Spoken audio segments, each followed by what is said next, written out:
గురు మొన్న ఖర్చుల వరకు మాట్లాడుకొని వదిలేసాం, మిగతాది మొదలెడదామా? ఇక్కడికి వచ్చాక 6-7 కలిసి ఫ్లాట్ తీసుకొని ఉంటారు.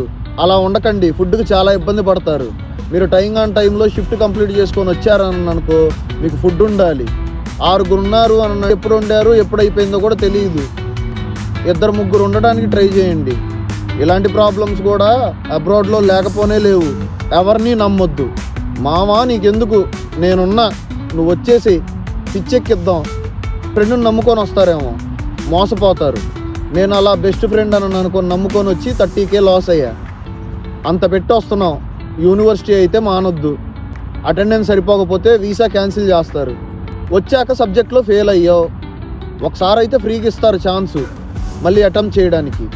అప్పుడు ఫెయిల్ అయ్యావు, 2-3 లక్షలు కట్టాలి సబ్జెక్టుకి.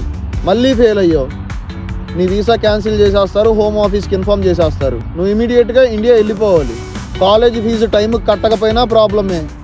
నువ్వు యూనివర్సిటీ నుంచి ఖచ్చితంగా సర్టిఫికేట్తో అయితే బయటికి రావడం మ్యాండేటరీ. మీరు స్టూడెంట్గా ఉన్నప్పుడే లోన్ క్లియర్ చేయడానికి ట్రై చేయండి. 20 అవర్సే ఎలా అంటారా?